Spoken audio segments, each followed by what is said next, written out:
بارش کے قطروں کی طرح احکام ہیں ہماری طرف۔ اس میں سے ایک یہ مجلس ہے شادی کی کہ ایک لڑکا اور لڑکی کیسے زندگی گزارے یہ سمجھانے کے لیے، خامند اور بیوی کیسے زندگی گزاریں یہ سمجھانے کے لیے میرے نبی نے 11 شادیاں کی، اور اپنی عرب کی معاشرت کو توڑ کر اپنی معاشرت ان پر نافذ فرمائی اور اپنی خوبصورت زندگی ان تک پہنچائی۔ عرب میں عورت کو ذلیل سمجھا جاتا تھا، اب بھی کوئی خاص عزت کوئی نہیں ہے، تو میرے نبی نے فرمایا خیرکم خیرکم لأہل، سب سے بہترین مسلمان وہ ہے جو بیوی سے اچھا سلوک کرتا ہو، وما انا خیر لأہلی، اور تم سب میں میرا سلوک اپنی بیویوں کے ساتھ سب سے اچھا ہے، سب سے اچھا ہے۔ اما عائشہ رضی اللہ عنہ وہ سی رہی تھی کرتا سی رہی تھی کپڑا، تو سوئی گر گئی تو کمرے میں اتنی روشنی نہیں تو اس کے یوں کر رہی تھی، اتنے میں میرے نبی اندر آئے تو آپ کے چہرے کے نور سے سوئی چمکنے لگی، ایسا حسن و جمال، اور آپ ایسے حسین ہیں کہ حضرت عائشہ فرماتی ہیں کہ یوسف علیہ السلام کو دیکھ کر عورتوں نے ہاتھ کاٹے تھے، میرے محبوب کو دیکھتی تو سینے چیر کے بیٹھ جاتی۔ میرے نبی سے مسجد میں الگ نہیں، اکیلے نہیں، مسجد میں لوگوں کے سامنے ایک شخص پوچھتے ہیں یا رسول اللہ آپ کو سب سے زیادہ کس سے محبت ہے؟ آپ نے کہا عائشہ سے۔ ہمارے ماحول میں کوئی یہ کہہ سکتا ہے مجھے اپنی بیوی سے سب سے زیادہ پیار ہے؟ اس سے ویلے انہا فتوہ لا بے ران مرید آ گیا نہیں آئے ویکھو بھائی زان مرید آ گیا جے۔ جس سے سب سے زیادہ محبت کرنی تھی اسی کو سب سے زیادہ ذلیل کرتے ہیں۔ دیکھو سب سے اہم رشتہ، میری بات غور سے سننا چونکہ ہمارا معاشرہ اس کو شاید ہضم نہ کر سکے تو آپ بھی نہیں کر سکیں گے، سب سے اہم رشتہ خامد اور بیوی ہے، سب سے مقدس رشتہ ماں باپ، سب سے مقدس رشتہ ماں باپ، لیکن سب سے بنیادی رشتہ خامد اور بیوی ہے۔ اللہ نے پہلا رشتہ جو دھرتی پہ قائم کیا وہ ایز اے ماں باپ نہیں، ایز اے خامد اور بیوی۔ آدم کو خامد بنایا، حوا کو بیوی بنایا، پھر انہی کو ماں باپ بنایا، انہی کو دادا دادی بنایا، انہی کو نانا نانی بنایا، انہی کو ساس اور سسر بنایا۔ سارے رشتے خامد اور بیوی سے جنم لیتے ہیں، آگے یہی دو رشتے روپ بدلتے ہیں۔ خامد اور بیوی کا رشتہ سب سے بنیادی ہے، سب سے اہم ہے، سب سے بڑا ہے، اور سب سے پہلا ہے اور سب سے آخری ہے۔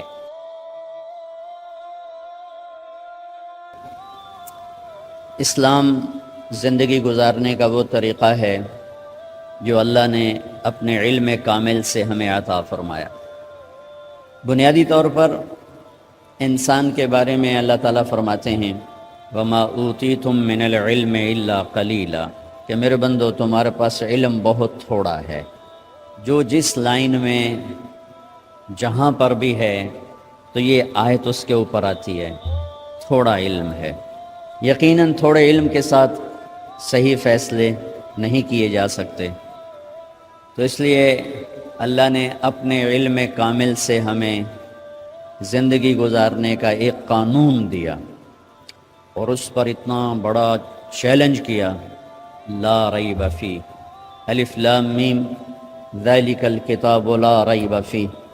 دنیا کا بڑے سے بڑا مصنف اپنی کتاب لکھتے ہوئے یہ دعویٰ نہیں کر سکتا کہ آگے جو کچھ کہا جا رہا ہے یہ شک و شبہ سے بالا تر ہے، کوئی نہیں دعویٰ کر سکتا۔ پوری کائنات صرف اللہ کو یہ حق حاصل ہے تو وہ یہ کہے لا ریب فیہ، یہ شک و شبہ سے بالا تر کتاب ہے، قانون ہے۔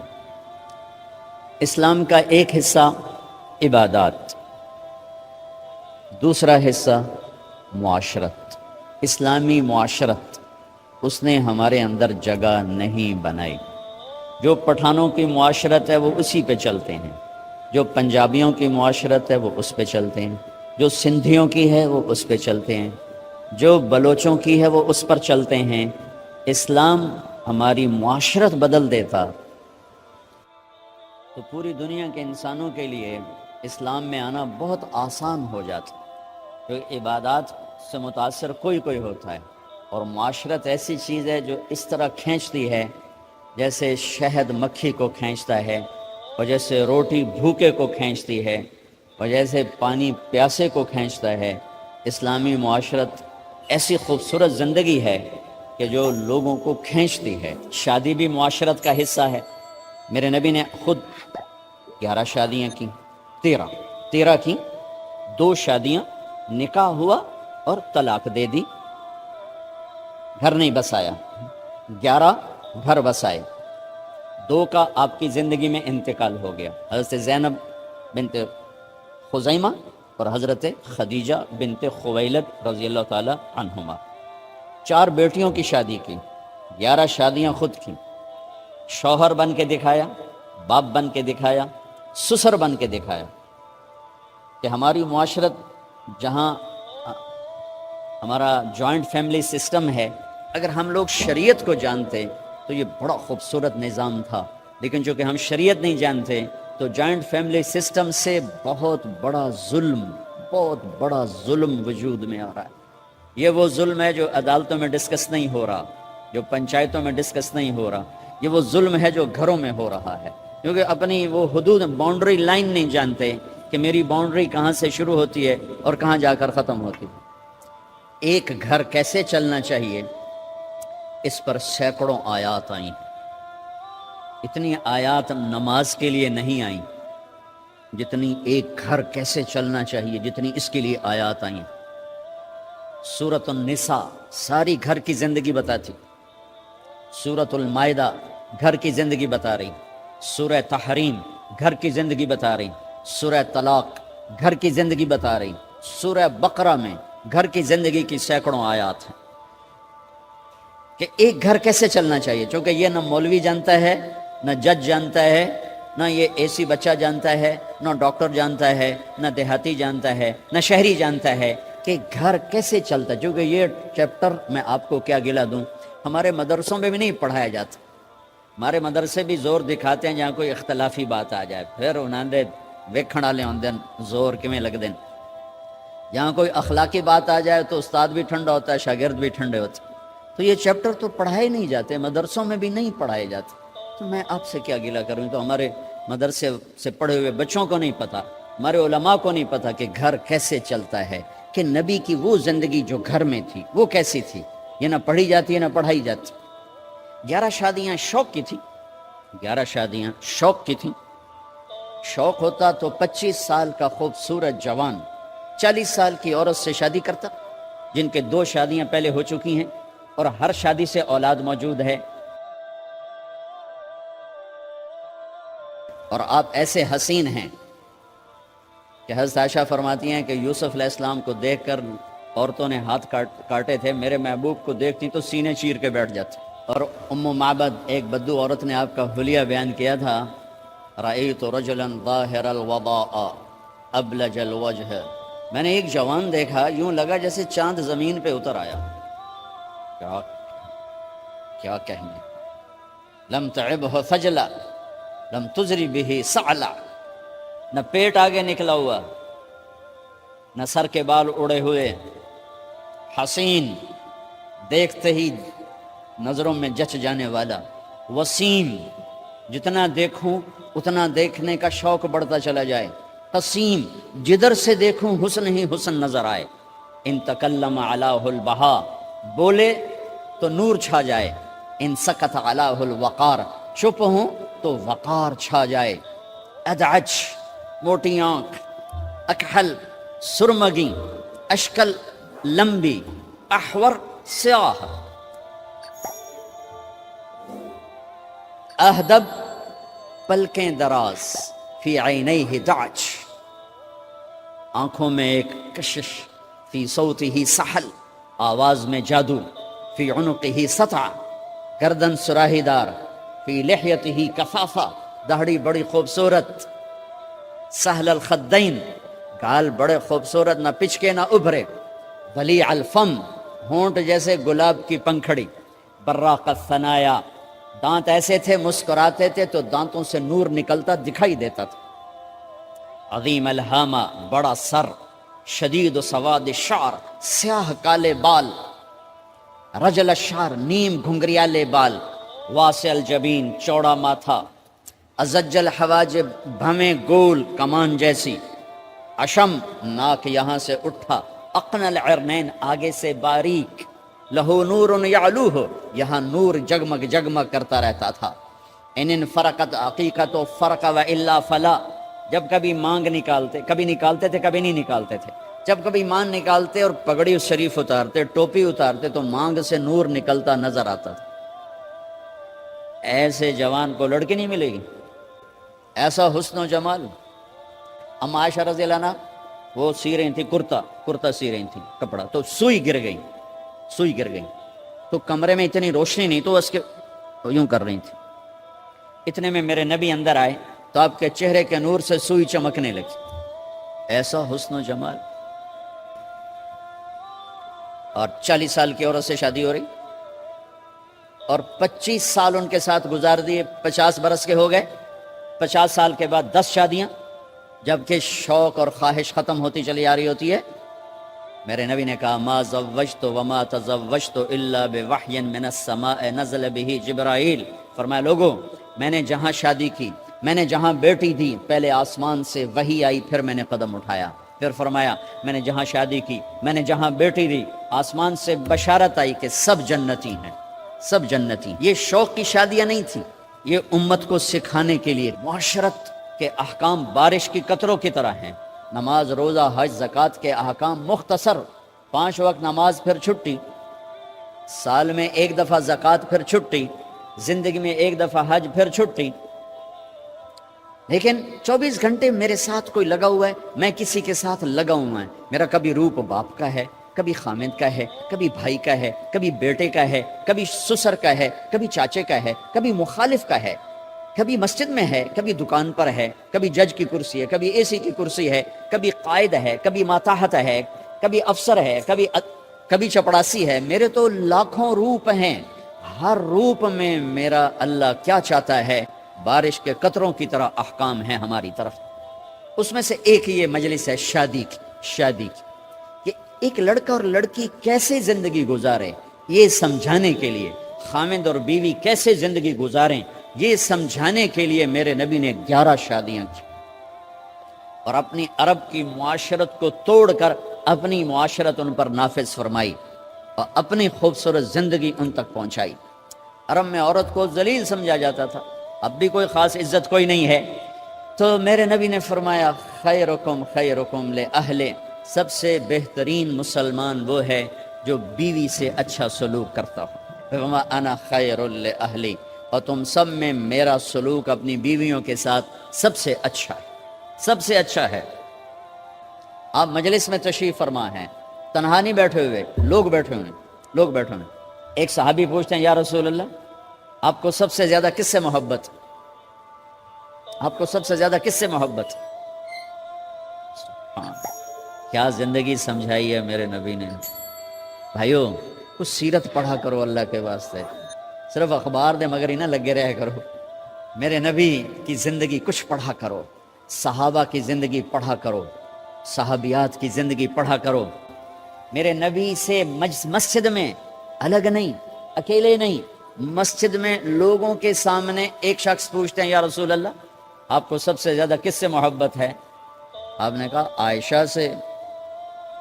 ہمارے ماحول میں کوئی یہ کہہ سکتا ہے مجھے اپنی بیوی سے سب سے زیادہ پیار ہے؟ اس سے ویلے انہاں فتویٰ لا بے ران مرید آ گیا نہیں، آئے ویکھو بھائی زان مرید آ گیا جے۔ جس سے سب سے زیادہ محبت کرنی تھی اسی کو سب سے زیادہ ذلیل کرتے ہیں۔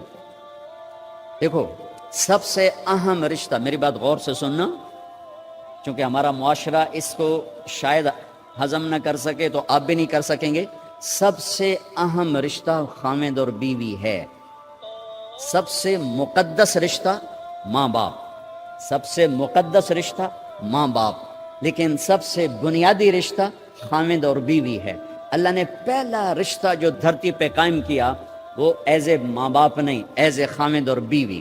آدم کو خامد بنایا، حوا کو بیوی بنایا، پھر انہی کو ماں باپ بنایا، انہی کو دادا دادی بنایا، انہی کو نانا نانی بنایا، انہی کو ساس اور سسر بنایا۔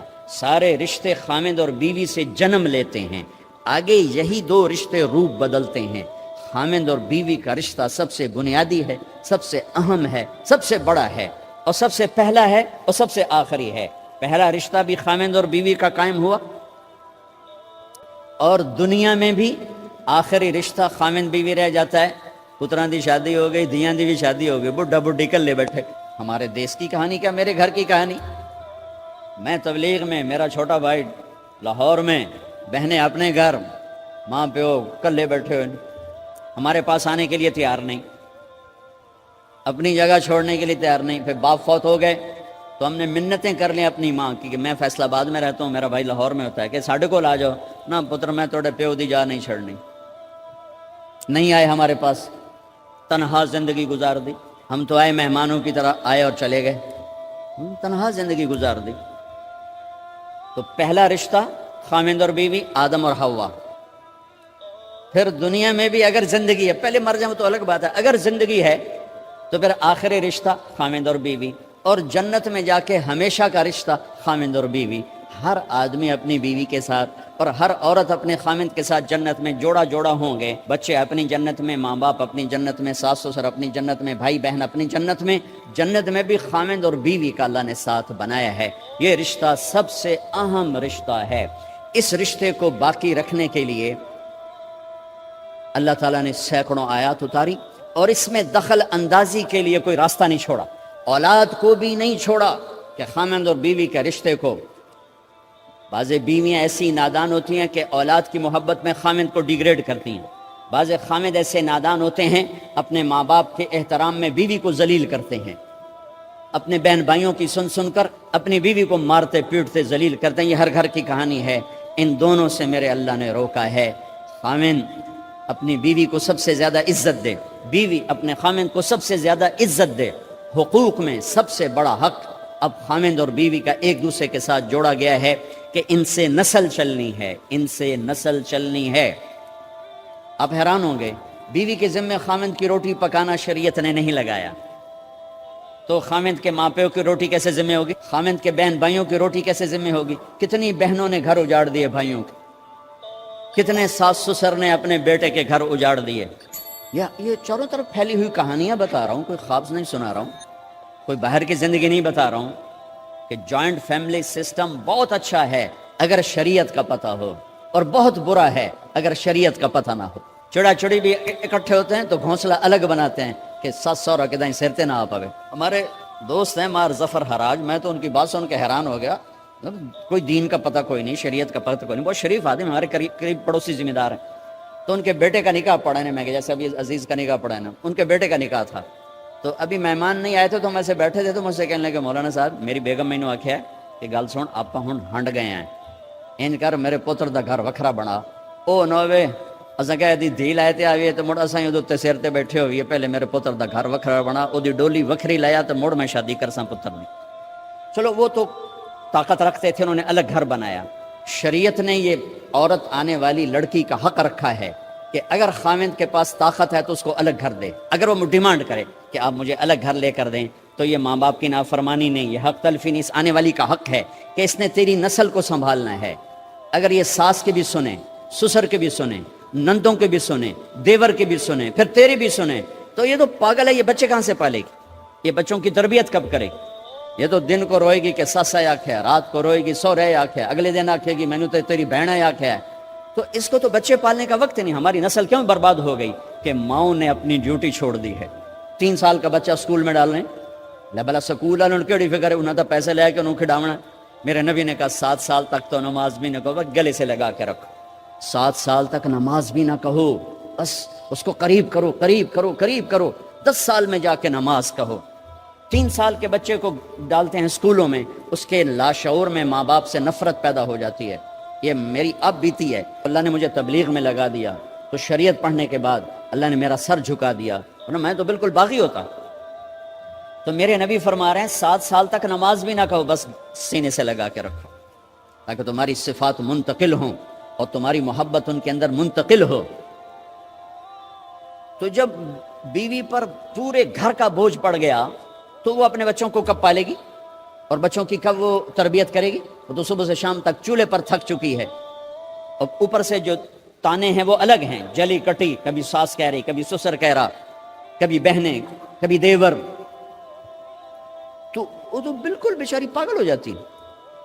کہیں اس کا الٹ بھی ہوتا ہے, آنے والی ایسی آتی ہے کہ پورے گھر کو تباہ کر کے ماں باپ کو بھی دھکا دلا کے اپنے خامند کو لے کے نکل جاتی، ایسا بھی ہے لیکن یہ بہت کم ہے۔ ابتدائی رشتہ خامند اور بیوی ہے، خامند اور بیوی یہ ابتدائی رشتہ ہے۔ اللہ نے آدم کو بنایا اور حوا کو ساتھ بیوی بنایا، اولاد بعد میں دی۔ اور ایک اور بات، آدم کو بنا دیا مٹی کا پتلا کٹھا کر کے، مٹی کٹھی کر کے پتلا بنا دیا، 40 سال کے بعد روح ڈالی، چل بھائی جا جنت، اور اکیلے بھیج دیا، بیوی نہیں دی۔ حالانکہ اللہ چاہتا تو ساتھ ہی حضرت حوا کی مٹی کا ڈھیر بھی لگا دیتا، اس کا پتلا بھی تھپ دیتا، فرشتوں سے تھپوا دیتا، اور پھر 40 سال کے بعد دونوں کو کٹھا جنت میں ڈالتا۔ بہت سارے پیغام، اس میں بہت سارے پیغام، تاخیر ساتھ نہیں بنایا، دیر سے بھیجا، انتظار قدر کو بڑھانے کے لیے کہ عورت کی قدر کرنا، کمزور ذات ہے، کمزور مخلوق ہے، قدر کرنا۔ دوسرا، پہلے دن پتلا نہیں بنایا کہ ننگا پڑا ہو، عورت کا پتلا ننگا ہو، مٹی کا ہو، پتھر کا ہو، تو اس میں کیا کشش؟ تو ان مرد کے لیے کشش کوئی نہیں، تو فرشتوں کو کیا کشش تھی؟ پہلے دن سے عورت کو پردے میں بنایا، بے پرد نہیں کیا، بے پرد نہیں کیا، اس کا پتلا نہیں بنایا، اسے ننگا نہیں چھوڑا، اس کو پہلے دن سے کورڈ۔ اور کیسے بنایا؟ فرشتوں کو کی آنکھوں پہ پردہ اور آدم کو سلا دیا۔ آدم علیہ السلام سوئے ہوئے ہیں، فرشتوں کی آنکھوں کے سامنے پردہ ڈال دیا گیا۔ جب آدم اٹھے ہیں، اور ایک اور بات، جنت میں رہ کر بھی آدم علیہ السلام کا دل نہیں لگتا تھا، اداس اداس رہتے تھے۔ اماں آئی تو بابے دا دل لگا، تو اداس رہتے تھے جنت میں۔ جب آنکھ کھلی تو اپنے لیفٹ سائیڈ پہ ایک خاتون، سر سے لے کر پاؤں تک لباس میں۔ آپ نے سنا ہے نا، یوسف علیہ السلام دنیا میں سب سے خوبصورت ہستی پیدا کیے گئے، یہ مردوں میں، عورتوں میں سب سے خوبصورت حضرت حوا کو پیدا کیا۔ کون ہے؟ کہتے ہیں اللہ کی، اب آدم تیری بیگم کون ہے؟ تیری بیگم۔ نکاح پڑھایا، پھینکا، آدم مہر ادا کرو۔ تو انہوں نے پوچھا کیا مہر دوں؟ تو وہاں تو سونا چاندی ڈھیر لگے پڑے تھے۔ اللہ تعالیٰ کہتے دا من سونا چاہ کے دے دے۔ میرے اللہ نے کہا تیری نسل میں میرا آخری حبیب آنے والا ہے، اس پہ ایک دفعہ درود پڑھ دے، یہ مہر ہے۔ سیدھے ہاتھ میں برکت ہے، پیدا کیا الٹی طرف سے۔ الٹی طرف سے کیوں پیدا کیا ہے؟ کہ الٹی طرف دل ہے، اور دل کے نیچے جو پسلی ہے وہاں سے پیدا کیا۔ اس میں پیغام کیا دیا کہ عورت جس روپ میں ہو، پہلا روپ اس کا بیوی بنا، پھر وہ ماں بنی، پھر اس آگے بیٹی کا روپ ہے، پھر بہن کا روپ ہے، پھر خالہ ہے، پھوپھی ہے، دادی ہے، نانی ہے، ساس ہے۔ جس روپ میں بھی عورت ہے اس کو دل کے قریب جگہ دو۔ یہ دل کے نیچے سے پیدا کرنے میں یہ پیغام دیا گیا ہے، اسے ذلیل نہ کرو، اسے خوار نہ کرو، اسے بے عزت نہ کرو، اس پر شدت نہ کرو۔ تو پہلا بنیادی رشتہ خامند اور بیوی ہے، اور آخری رشتہ بھی خامند اور بیوی ہے۔ لیکن اس وقت ہمارے معاشرے میں خامند سے زیادہ اس کے ماں باپ حق جتلاتے ہیں، خامند سے زیادہ اس کی بہنیں حق جلاتی ہیں، خامند سے زیادہ اس کے رشتہ دار حق جتلاتے ہیں، اور جھوٹی سچی شکایتیں لگا کر بیوی سے متنفر کرتے ہیں، اور کہیں بیوی کو خامند سے متنفر کرتے ہیں، آپس میں لڑائی لڑا کے پھر خوش ہوتے ہیں۔ میرے نبی سے پوچھا جائے یا رسول اللہ آپ کو سب سے زیادہ کس سے پیار ہے؟ تو آپ نے کہا عائشہ سے۔ اللہ، وہ جھینپ کے کہنے کے نہیں، میں پوچھ رہا ہوں لوگوں میں آپ کو کس سے زیادہ پیار ہے؟ تو آپ کہتے ابو بکر سے۔ تو آپ نے پھر کہا ابوہا، مجھے عائشہ کے باپ سے زیادہ پیار ہے۔ پھر پہلے عائشہ کا، تو پھر کہتے ابو بکر۔ تو آپ نے کہا نہیں، ابوہا، مجھے عائشہ کے باپ سے سب سے زیادہ پیار ہے۔ یہ آپ کو میسج دیا ہے کہ گھر کی زندگی کیسے ہوتی ہے، کوئی عشق نہیں چڑھا ہوا تھا، میسج ہے نا۔ ہم عائشہ چھوٹی عمر کی تھیں، ان کو آٹا گوندھ کے دیتے تھے، آٹا گوندھ کے دیتے تھے، پھر جب ان کو آٹا گوندھنا آ گیا پھر چھوڑ دیا، پھر ان کو سامنے بٹھا کر لقمے بنا کے کھلاتے تھے۔ پھر ہم عائشہ رضی اللہ تعالیٰ عنہ کوئی گوشت کا ٹکڑا، وہاں بڑے بڑے گوشت کے ٹکڑے پکائے جاتے تھے، تو کوئی گوشت کا ٹکڑا اٹھایا اور ایسے 2-4 جگہ سے نوچا اور پھر رکھ دیا، سارا کھایا نہیں جاتا تھا، تو اللہ کے نبی اسی کو اٹھاتے اور حضرت عائشہ کو دکھا کر، جہاں سے حضرت عائشہ نے نوچا ہوتا تھا وہاں سے یوں کاٹ کے دکھاتے تھے۔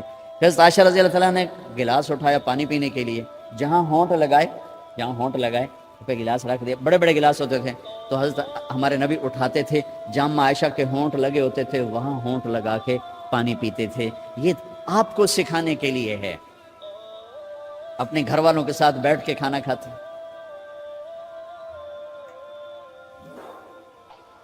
یہ میرے نبی کی معاشرت ہے، یہ میرے نبی کی زندگی. گھر میں جھاڑو دیتے، اپنے کپڑے خود دھوتے. کوئی چیزیں بکھری پڑی ہوتی تو بیوی کو نہیں ڈانٹتے، خود اٹھ کے سیٹ کر کے رکھ دیتے. گھر والوں کے ساتھ مل کر برتن دھوتے، صفائی کرتے، گھر والوں کے ساتھ مل کر. یہ میرے نبی کی ایک خوبصورت زندگی ہے. بھائیوں بہنوں، ہم بھلا چکے ہیں. بیوی کے لیے خاوند کو سب سے بڑا حقدار. بعض لڑکیاں ایسی نادانی کرتی ہیں کہ شادی کے بعد بھی اپنے ماں باپ کی آنکھ کو دیکھ کے چلتی ہیں. شادی کے بعد سب سے بڑا حق خاوند کا ہے. شادی کے بعد سب سے بڑا حق خاوند کا ہے. ماں باپ پیچھے چلے جاتے ہیں، بہن بھائی پیچھے چلے جاتے ہیں. لیکن یہ نادانیاں بھی دیکھنے کو ملتی ہیں کہ شادی کے بعد بھی ماں باپ اپنی بچی کو اپنے قابو میں رکھنے کی ترتیبیں سوچتے ہیں تو وہ بھی اپنی بچی کا گھر برباد کر دیتے ہیں. میرے نبی سے پوچھا گیا، یا رسول اللہ، عورت پر سب سے زیادہ کس کا حق ہے؟ تو آپ نے فرمایا اس کے خاوند. ایک خاتون ہے، یا رسول اللہ میری شادی ہو رہی ہے تو میرے اوپر میرے خاوند کا کیا حق ہے؟ تو آپ نے ارشاد فرمایا، تیرے خاوند کے جسم پر زخم ہو، زخموں میں پیپ پڑ جائے اور تو اپنی زبان سے چاٹ چاٹ کے زخم صاف کرے تو تو نے اپنے خاوند کا حق ادا نہیں کیا. خاوند کو سمجھایا کہ سب سے بہترین مسلمان وہ ہے جو بیوی سے اچھا سلوک کرتا، اور میرا سب سے اچھا سلوک ہے اپنی بیویوں کے ساتھ. یعنی قاب قوسین او ادنا آپ کا مقام ہے. اللہ پاک کا دیدار اپنی آنکھوں سے کیا ہوا ہے، اور آپ ہمیں معاشرت سکھا رہے ہیں کہ ایک جہاد کے سفر سے واپس آ رہے ہیں. ہم عائشہ ساتھ ہیں تو آپ نے صحابہ سے کہا بھئی آگے چلے جاؤ. وہ سارے آگے چلے گئے. جب سارے نظروں سے غائب ہو گئے تو آپ نے کہا، عائشہ دوڑ لگاؤ گی میرے ساتھ؟ عائشہ نے نہیں کہا، میرے نبی نے کہا دوڑ لگاؤ گی. آج کل کا کوئی علامہ بھی یہ نہیں کرے گا. عائشہ دوڑ لگاؤ گی میرے ساتھ؟ کہا جی لگاؤں گی. تو دوڑ لگائی. تو عائشہ فرماتی میں آگے نکل گئی، اللہ کے نبی پیچھے رہ گئے. چاہے آپ جان بوجھ کے آستہ ہوئے ہوں ان کی دل جوئی کے لیے. کچھ سال گزر گئے، پھر جہاد کے سفر سے واپسی ہو رہی ہے تو آپ نے صحابہ سے کہا بھائی آگے چلے جاؤ. تو سارے آگے چلے گئے، غائب ہو گئے. عائشہ دوڑ لگائیں؟ کہا جی لگائیں. تو فرمایا کہ ان دنوں میں ذرا موٹی ہو گئی تھی، جب دوڑ لگائی تو اللہ کے نبی آگے نکل گئے. تو پھر آپ نے کہا عائشہ ہذہ بتلک، عائشہ اب تیرا میرا حساب برابر ہو گیا. اس دفعہ تو آگے نکل گئی، آج میں آگے نکل گیا. یہ میرے نبی کی معاشرت ہے کہ بھری محفل میں کہہ رہے ہیں مجھے عائشہ سے سب سے زیادہ پیار ہے. اور عرب میں عیب تھا، جیسے ہمارے ہاں بھی عیب ہے کہ کوئی بھری محفل میں کہ مجھے بیوی سے سب سے زیادہ پیار. کہ تیری ماں کتنے گئی؟ ماں کا اور خانہ ہے، بیوی کا اور خانہ ہے. ماں کی اور جگہ ہے، بیوی کی اور جگہ ہے. تو میں آپ سب سے کہتا ہوں، ماں باپ کی وجہ سے بیویوں پہ زیادتی نہ کرو، بیوی کی وجہ سے ماں باپ پہ زیادتی نہ کرو.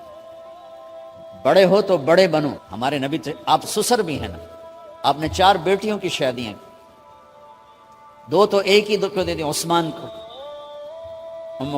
رقیہ اور کلثوم رضی اللہ تعالیٰ عنہما. حضرت عثمان کے نکاح میں ابو العاص رضی اللہ تعالیٰ عنہ کو زینب، اور سب سے پیاری محبوب بیٹی حضرت علی رضی اللہ تعالیٰ عنہ. باقی 3 نکاح بڑے سادہ کیے. حضرت فاطمہ کا نکاح بڑے دھوم دھام سے کیا. ان کا رشتہ لے کر صدیق آئے، یا رسول اللہ میں خواہش مند ہوں آپ چپ رہے.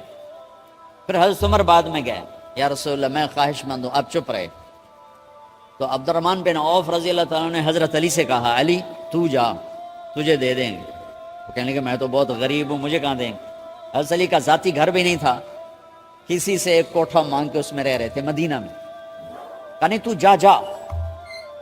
تو یہ مسجد میں پہنچے، اللہ کے نبی کو دیکھا تو ایسا روب طاری ہوا کہ بولے ہی کچھ نہیں. اللہ کے نبی کو تو پتہ ہے کہ کیا ہے اور کس لیے ہے. تو آپ نے کہا علی کیسے آئے؟ چپ. کہا لگتا ہے فاطمہ کے رشتے کے لیے آئے ہو؟ اچھی. تو آپ نے کہا انشاءاللہ. اتنا کہا انشاءاللہ اور چپ ہو گئے. تو حضرت علی چپ کر کے اٹھ کے باہر آ گئے. صحابہ باہر کھڑے ہوئے تھے. تو کہنے لگے یار دیکھا نا، میں تمہیں پہلے ہی کہتا تھا مجھے نہ بھیجو. انکار ہو گیا، بولے ہی کچھ نہیں.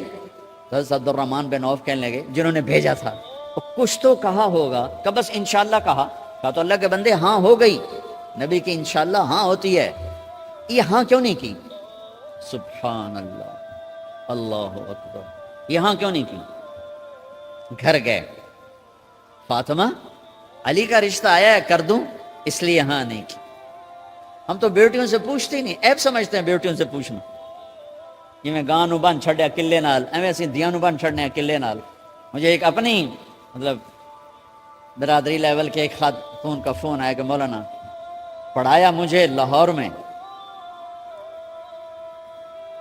اچھے کالجوں میں، اور میری منگنی کرتے وقت مجھ سے پوچھا ہی نہیں، اور ایک شرابی سے منگنی کر کے مجھے اطلاع دی سی تیری منگنی کر چھڑی ہے، فلانی تاریخ نو تیرا نکاح بھی ہونا ہے۔ مجھے آج تک گلہ ہے، پوچھ لیتے، اگر نہیں پوچھا تھا چلو میں انہاں ساڑھے پنجاب کوئی نہیں پوچھ دے، گاں مجھ دی طرح ٹور چھڑ دین، تو چلو اتنا تو ویکھ لیں دے بھی کم از کم شراب تا نہ پیندا ہویا، ایک شرابی نال میرا نکاح کر چھڑ۔ ساری زندگی اڈیاں رگڑ رگڑ میری گزر گئی۔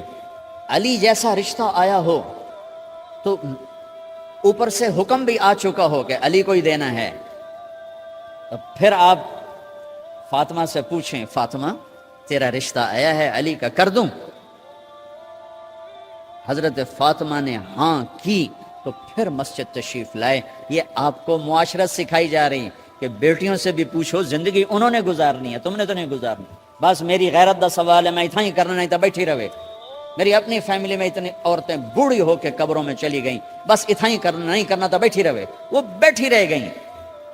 یہ ظلم و ستم ہے جو تمہاری عدالت میں بھی نہیں آتا، کوئی کیس بھی نہیں ہوتا، لیکن اللہ کی عدالت میں کیس درج ہو چکا ہے کہ میرے نبی نے علی جیسے داماد کے لیے بھی پہلے پوچھا، حالانکہ اوپر سے اشارہ ہو چکا ہے۔ ابھی بتاتا ہوں میں۔ فاطمہ بیٹی علی کا رشتہ ہے کر دوں؟ انہوں نے کہا کر دیں۔ پھر کہا بلاؤ۔ پھر علی آئے، علی جمع کرو لوگوں کو۔ مسجد ساری بھر گئی تو آپ ممبر پر تشریف فرما ہوئے، حضرت علی کو ایسے سامنے بٹھایا، کہ لوگوں مجھے جبریل اللہ کی طرف سے پیغام دینے آئے ہیں کہ میں اپنی بیٹی فاطمہ کا نکاح علی کے ساتھ کر دوں۔ آسمان سے وحی بھی آئی ہو اور پھر بھی پوچھا جائے، یہ میرے نبی کی معاشرت ہے۔ ہم تو پوچھنا عیب سمجھتے اور اسے ذلت سمجھتے ہیں۔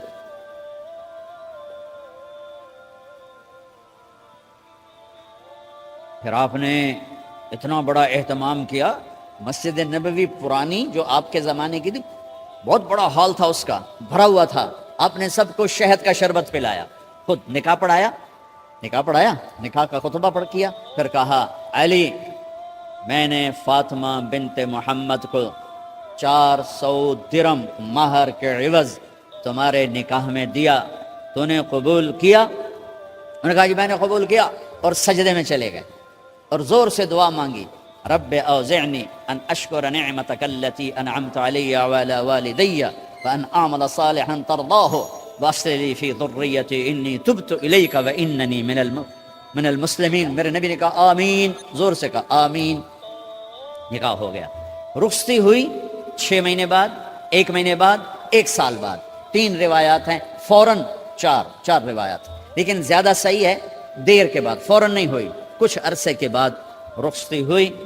حضرت عقیل آپ کے بھائی وہ کہنے لگے علی اب رخصتی ہو جانی چاہیے، تو یہ دونوں مل کر آئے سلمان فارسی کے پاس کہ سلمان بھائی ہماری رخصتی کروا دو۔ سلمان فارسی کا بڑا احترام تھا، انہوں نے جا کر بات کی ام سلمہ رضی اللہ تعالیٰ عنہ سے۔ ام سلمہ نے بات کی اللہ کے نبی سے، کہا ہاں ہاں آ جائے، لے جائے، آ جائے لے جائے۔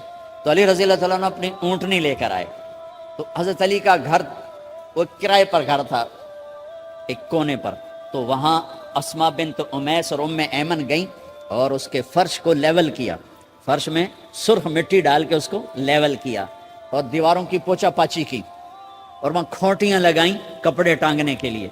آپ نے حضرت عائشہ، حضرت ام حبیبہ، حضرت ام سلمہ سے فرمایا تمہیں پتہ ہے نا مجھے فاطمہ سے کتنا پیار ہے، اسے دلہن بناؤ۔ دلہن بنانا بھی سنت ہے، دلہن بناؤ، اسے دلہن بناؤ، تو آپ کو دلہن بنایا گیا۔ پھر علی رضی اللہ تعالیٰ عنہ تشریف لائے سلمان فارسی اور عقیل کے ساتھ، اونٹنی کو دروازے پر بٹھایا، تو آپ نے علی کا ہاتھ پکڑا، اندر تشریف لے گئے اور فاطمہ کا ہاتھ پکڑ کے علی کے ہاتھ میں دیا اور کہا بیٹی مجھے اپنے خاندان میں جو سب سے زیادہ محبوب تھا میں نے تیرا ہاتھ اس کے ہاتھ میں دیا ہے. پھر کہا علی تجھے نبی کی بیٹی مبارک، نبی کی بیٹی مبارک. پھر آپ نے سے پیالے میں پانی منگوایا اور اس میں آخری 2 سورتیں پڑھ کے دم بھی کیا، تھوک بھی ڈالا. پھر اس میں سے انگلیاں ڈال کے ان کے سینے پر چھڑکا کہ دونوں پی لو، دونوں کو پلایا. پھر باہر تک چھوڑنے آئے. حضرت علی نے آپ کو اونٹنی پہ بٹھایا. آپ نے 2 عورتوں کو ساتھ بھیجا، ام ایمن اور اسما بنت عمیس. یہ چھوٹی سی بارات جا کر علی کے گھر اتری اور آپ نے حضرت علی سے فرمایا کہ میں عشاء پڑھ کے آؤں گا، میرا انتظار کرنا ہے. تو عشاء کی نماز کے بعد آپ تشریف لے گئے. آپ نے دوبارہ پیالے میں پانی منگوایا اور اس پر آخری 2 سورتیں پڑھ کے دم کیا. پھر ان کے سینے پر چھڑکا، یہاں بازوؤں پر چھڑکا اور کمر پر چھڑکا اور دعا دی اللہم اسد جدہما وجمع شملہما وبارک علیہما واخرج منہما ذریۃ صالحہ. یہ دعا دی آپ نے اس وقت کہ میرے مالک ان کے جمع ہونے میں برکت عطا فرما اور ان کو سعادتیں عطا فرما اور ان کو نیک اولاد عطا فرما.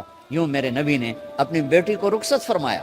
اگلے دن آپ نے حضرت علی کو بلا کے فرمایا علی ولیمہ بھی کرنا ہے. کہنے کہ یا رسول اللہ میرے پاس تو کچھ نہیں. تو آپ نے کہا تو سعد بن ابی وقاص کہنے کہ یا رسول اللہ میرے پاس ایک چھترا کھڑا ہے، چھترا لاؤ. ذبح کیا گیا. آپ نے اس میں چھوارے ڈلوائے، قورمہ بنوایا، قورمہ. اور اپنی طرف سے حضرت علی کو پیسے دیے کہ جاؤ جاؤ چھوارے، گھی، شہد خرید کے لاؤ. تو علی رضی اللہ تعالیٰ نے 5 درم کے چھوارے خریدے اور 3 درم کا شہد خریدا اور 1 درم کا گھی خریدا. 9 درم تھے ٹوٹل. آپ نے کافی سارا آ گیا تو چھواروں کی گٹھلیاں نکلوا کے ان کو پسوایا، پھر شہد اور گھی میں ملایا اور ایک سویٹ ڈش تیار کی اور اس کو حضرت علی کے ولیمے میں آپ نے اپنی طرف سے پیش کیا. تو اس دن تازہ روٹی جو کی پکائی گئی اور دیگ پر میرے نبی خود بیٹھے کھانا کھلانے، تقسیم کرنے خود بیٹھے.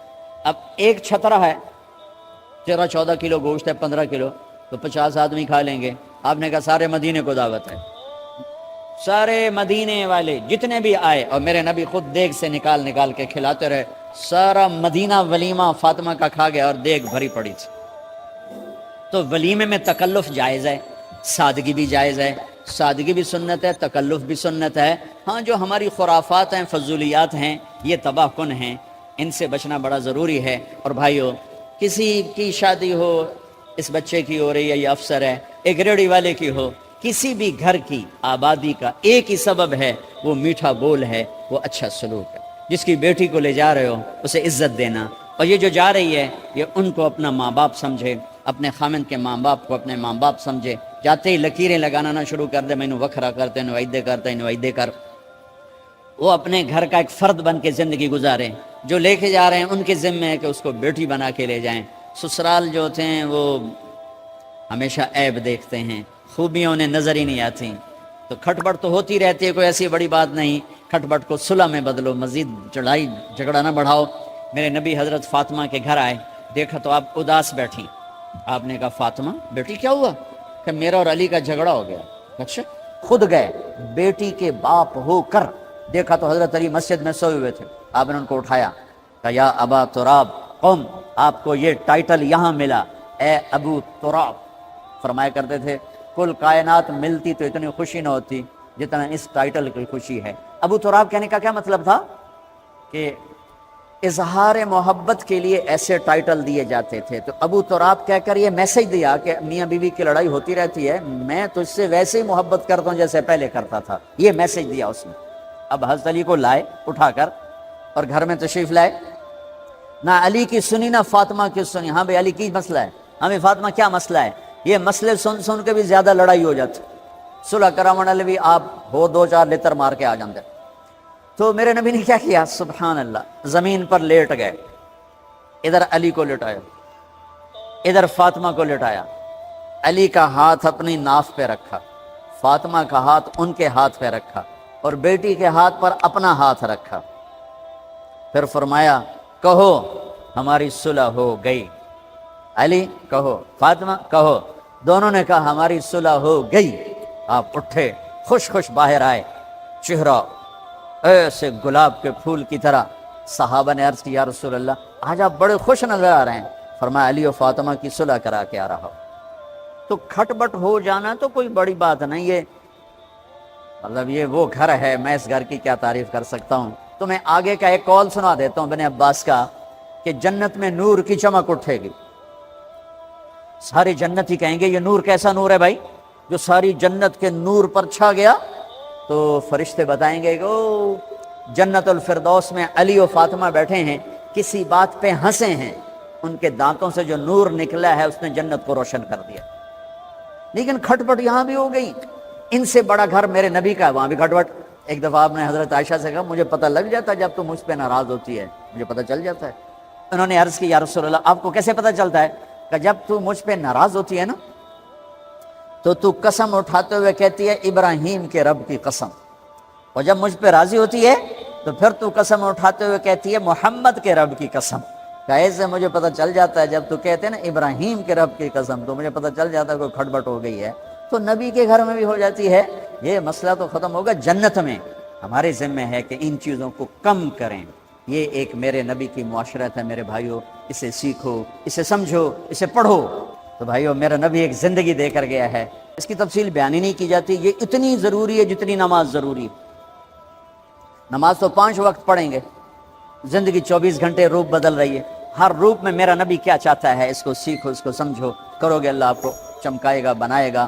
اپنی کمائیوں میں حلال لاؤ، حرام سے بچو. جج بھی بیٹھے ہیں، وکیل بھی بیٹھے ہیں، کسی ظالم کے وکیل نہ بنو. ولا تقل للخائنین خصیما. آپ کو ایک آیت میں جوڈیشری، جج، مقننہ اور وکلاء کا پیغام اللہ کا سنا دیتا ہوں. انا انزلنا الیک الکتاب بالحق لتحکم بین الناس بما اراک اللہ ولا تقل للخائنین خصیما. مقننہ، قانون ساز. تو انا انزلنا الیک الکتاب بالحق، قانون بنانے کا حق اللہ کو ہے، اللہ کے قانون کو اپناؤ. آگے جج حضرات، فحکم لتحکم بین الناس بالحق. ججوں کو حکم ہے کہ حق فیصلے کرنا، بک نہ جانا، دب نہ جانا، حق کے فیصلے کرنا. تیسرا وکلاء کو ولا تقل للخائنین خصیما. ظالم بددیانت کی وکالت کے لیے کھڑے نہ ہو جانا ورنہ مارے جاؤ گے، مارے جاؤ گے. ولا تقل للخائنین خصیما، ان کے لیے دلائل قائم نہ کرنا ورنہ ہلاک و برباد ہو جاؤ. تو بھائیو یہ نکاح کو ذرا میں نے تفصیل سے بیان کی ہے کہ یہ زندگی ہے جس کو سیکھنا ہے. حلال کماؤ، بچوں کو حلال دو، بیوی کو حلال دو. اللہ کی قسم حرام سے کبھی بہار نہیں آتی اور حلال پہ کبھی خزاں نہیں.